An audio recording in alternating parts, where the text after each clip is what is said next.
আসসালামু আলাইকুম প্রিয় দর্শক, সবাইকে স্বাগতম জানাচ্ছি নির্মাণ তথ্য পর্যালোচনা বিষয়ক পডকাস্ট প্রোগ্রাম তৃপ্তির নির্মাণ, powered by JCCL, Zaman construction consultancy limited.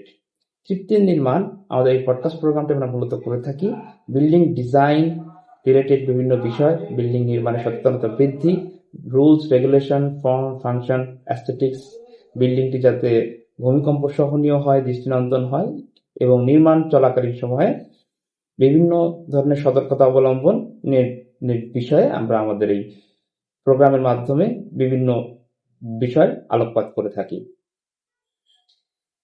তৃপ্তির নির্মাণের এপিসোড 16-তে সবাইকে আরো একবার স্বাগতম জানিয়ে আজকে আমাদের এই পর্বটি শুরু করছি। আমাদের আজকের এই পর্বে আমরা আলোচনা করতে যাচ্ছি আমাদের কনসালটেন্সি ফার্ম জামান কনস্ট্রাকশন কনসালটেন্সি লিমিটেড থেকে করা একটি ডুপ্লেক্স প্রজেক্টের প্লাস্টারের বিষয়ে আলোচনা করব আমাদের এই পর্বটিতে। প্লাস্টার বিষয়ে আলোচনা করার আগেই আমি একটি বিষয়ে বিশেষ করে বলতে চাই সম্মানিত বাড়ির মালিক মহোদয়গণকে। আসলে প্লাস্টারের জন্য সব থেকে প্রথমেই যেটা জরুরি হচ্ছে আপনার প্রজেক্টে অত্যন্ত ভালো মানের বালি এবং ভালো মানের সিমেন্টটিকে ব্যবহার করা। এবং যেহেতু প্লাস্টার মূলত একটি প্রজেক্টের প্রায় শেষের দিকের কাজগুলোর মধ্যেই একটি, মূলত প্লাস্টারের পরে তো আর অন্য কাজ যেমন থাকে হচ্ছে পেইন্টের কাজ, শেষ কাজ। কিন্তু প্লাস্টারের ক্ষেত্রে একটু বিশেষ গুরুত্ব দিয়েই মূলত প্রজেক্টটি পরিচালনা করা আপনার জন্যই সঠিক হবে। সেটির জন্য আপনি বাজারে যে সমস্ত ভালো ভালো কোম্পানির সিমেন্টটি আছে এবং আপনি আপনার প্রজেক্টে ভালো মানের বালিটি ব্যবহার করার চেষ্টা করবেন। বালির ক্ষেত্রে আপনি যে কনসালটেন্সি ফার্মের মাধ্যমে আপনি আপনার প্রজেক্টটি ডিজাইন করিয়ে নিয়েছেন তাদের সাথে আলোচনা করে যে মূলত আপনার এলাকা অনুযায়ী এবং আপনার প্রজেক্ট অনুযায়ী যে বালিটি আপনার জন্য বেটার, যে এফএম থাকে বালির, এফএম অনুযায়ী একজন সঠিক স্ট্রাকচার ইঞ্জিনিয়ার আপনাকে সাজেস্ট করবেন যে আপনি কি ধরনের বালি, কি ধরনের সিমেন্ট ইউজ করলে আপনার প্রজেক্টটি ভালো হবে। প্লাস্টারের ক্ষেত্রে বেশ কিছু গুরুত্বপূর্ণ ব্যাপারের মধ্যে একটি গুরুত্বপূর্ণ ব্যাপার হচ্ছে প্লাস্টার মূলত ইটের গাঁথনি শেষের দিকেই মূলত প্লাস্টারটি আমরা করিয়ে থাকি।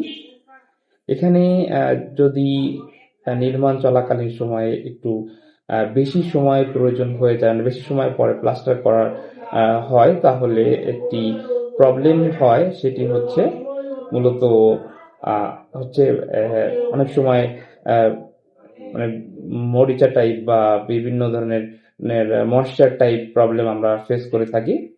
আপনাকে যখনই একটি প্রজেক্ট প্লাস্টারে আপনি শুরু করবেন তখন অবশ্যই 100% আপনার যে সারফেসটিকে আপনি প্লাস্টার করছেন সেটি যদি ব্রিক ওয়াল হয় বা কলাম হয়, যেটি হোক, 100% পরিষ্কার পরিচ্ছন্ন ভাবে সম্পূর্ণ প্রকার শ্যাওলা জনিত যেসব বিষয়গুলো থাকবে শ্যাওলা সম্পূর্ণভাবে দূরীভূত করে সুন্দরভাবে পরিষ্কার পরিচ্ছন্ন করে আপনাকে আপনার প্রজেক্টে প্লাস্টার শুরু করতে হবে। এবং আজকে এই পর্বে আমি একটি বিশেষ গুরুত্বপূর্ণ বিষয় বলবো, সেটি হচ্ছে যেখানে যেখানে মূলত সাবস্ট্রাকচার বা কলাম স্ট্রাকচার ফাউন্ডেশন বিল্ডিং গুলা হয়ে থাকে সেখানে একটি ত্রুটি বিশেষভাবে আমরা খেয়াল করে থাকি, যেখানে হচ্ছে কলামের যে জয়েন্টটা থাকে এবং বিমের যে জয়েন্টটা থাকে ওখানে মানে একটি ভার্টিক্যাল এবং একটি হরিজন্টাল, এই দুটি জায়গাতে মূলত প্লাস্টার করার কিছু মানে প্লাস্টারটি কমপ্লিট হয়ে যাওয়ার পরে বেশ কিছুদিনের মধ্যে একটি চির ফাটল চলে আসে, মানে একদম খুব সুতার মতো একটি ফাটল চলে আসে। এটির মূলত কারণ হচ্ছে প্লাস্টারটি যেখান থেকে শুরু হচ্ছে, মানে সাবস্ট্রাকচার বিম এবং ইটের গাঁথনি ব্রিকের যে পয়েন্টটি থাকে ওখানে একটি বন্ডিং তৈরি হচ্ছে না বলেই মূলত প্লাস্টারে হেয়ার ক্র্যাক চলে আসে। সেটির জন্য আপনার যে কাজটি করা ঠিক হবে সেটি হচ্ছে ওয়্যার মেশ নেট জাতীয় একটি প্রোডাক্ট পাওয়া যায়, ওয়্যার মেশ নেট। এই নেটটি আপনাকে প্লাস্টারের যে জায়গায় এবং ইটের গাঁথনির জায়গায় ওখানে ভালোভাবে ইনস্টল করে মানে প্রপারলি ওটি ব্রিক এবং বিম বা কলাম স্ট্রাকচারকে সাথে সুন্দর করে আহ, ওটাকে আহ, সুন্দর করে একসাথে সাথে সুন্দর করে লাগানোর পরে মূলত ওয়াটারপ্রুফ কেমিক্যাল বা সিমেন্ট প্লাস্টার যে কেমিক্যাল গুলো থাকে ভালো, যেমন মিস্টার এক্সপার্টের বা আরো বিভিন্ন কোম্পানির বিভিন্ন ধরনের কেমিক্যাল থাকে প্লাস্টার ওয়াটারপ্রুফিং কেমিক্যাল, সেগুলো ইউজ করে আপনি যদি প্লাস্টারটি করেন এবং ওয়ারমেশ যদি থাকে তাহলে প্লাস্টারটি আশা করি আহ, যদি প্রপারলি গুণগত মান ঠিক থাকে প্লাস্টারের বা নির্মাণ শিল্পীরা যখন কাজটি করবে তখন সে যদি তার রেশিওটা ঠিক রাখে এবং প্লাস্টারের যে সিস্টেম গুলো আছে, যে এক্সট্রা যে ওই যে ওরা যে একটি মিশ্রণ তৈরি করে ওই মিশ্রণটি ইউজ না করে শুধুমাত্র মানে নির্মাণ ইকুইপমেন্টস গুলা দিয়ে সুন্দর করে প্লাস্টারটি কমপ্লিট করে তাহলে আশা করি আপনার ওই জায়গাটি ফাটল আসবে না। এবং আরো কিছু কিছু বিষয় আছে প্লাস্টারের ক্ষেত্রে। প্লাস্টার করার মিনিমাম 48 ঘন্টা আগে ভালো করে যে সার্ফেসটা আপনি প্লাস্টার করতে চাচ্ছেন, প্লাস্টার করার যে সারফেস গুলা সেই সারফেস গুলো সুন্দর করে ভিজিয়ে ভালো করে কিউরিং করে নিতে হবে। প্লাস্টারের আগে সম্পূর্ণভাবে ময়লা জনিত শ্যাওলা জনিত যেসব বিষয় থাকবে প্রপারলি ক্লিন করতে হবে। প্লাস্টার আগে বালিটি সুন্দর করে চেলে নিতে হবে এবং যদি সম্ভব হয় বালিটি ধুয়ে চেলে নিলে আরো বেশি বেটার হয়।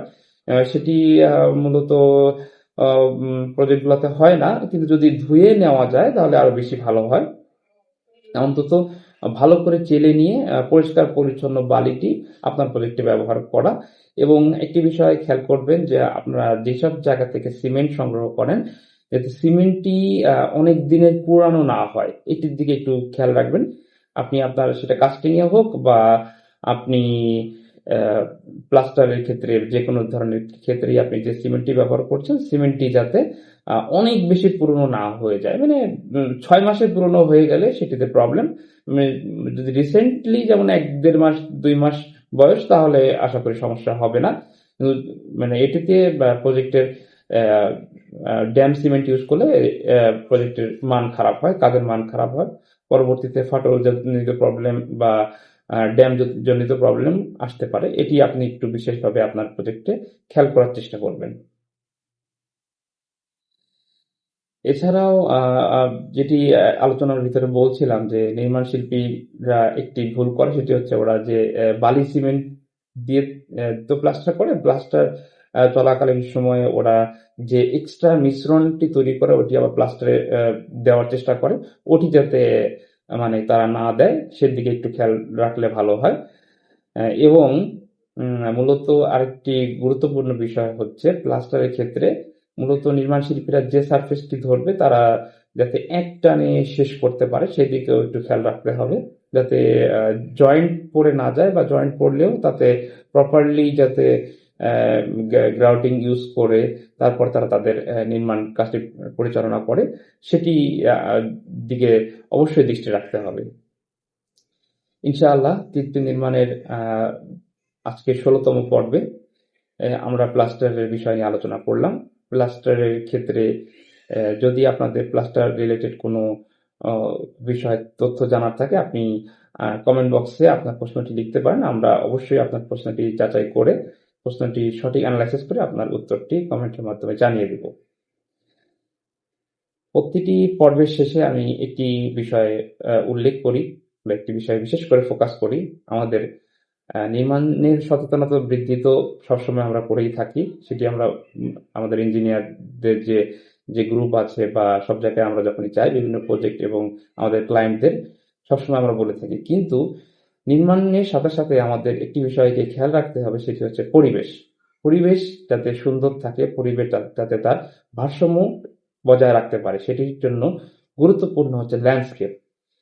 আর্কিটেকচারাল ডিজাইনে একজন স্থপতি ফর্ম ফাংশন অ্যাস্থেটিক্স কে বিবেচনায় রেখেই প্রপারলি সেটব্যাক অনুযায়ী সে একটি ফ্লোর প্ল্যান করে, বিভিন্ন বিভিন্ন ফ্লোর প্ল্যান করে এবং সেখানে সে যতটুকু চেষ্টা করা উচিত যে যতটুকু সেটব্যাক এবং বাড়ির সামনেটা একটু ফাঁকা বা পেছন সাইডটা একটু ফাঁকা সেখানে একটু বাগান করা, ল্যান্ডস্কেপের দিকে সে বিশেষভাবে গুরুত্ব দিয়ে থাকে।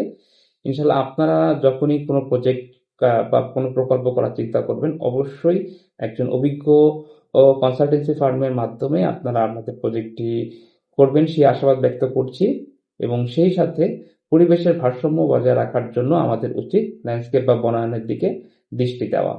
প্রত্যেকটি বছর প্রত্যেকটি মানুষ যাতে আমরা একটি ফলজ, একটি বনজ এবং একটি ঔষধি গাছ রোপণ করতে পারি সেই আশাবাদ ব্যক্ত করছি এবং আজকের পর্বটি শেষ করার আগে আরেকটি বিশেষ কথাই বলবো, সেটি হচ্ছে একটি দুর্ঘটনা সারা জীবনের কান্না।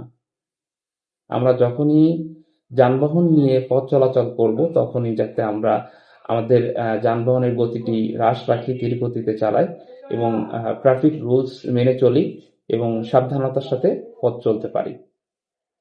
ইনশাআল্লাহ সবাই ভালো থাকবেন। দেখা হবে নতুন একটি পর্বে। আসসালামু আলাইকুম।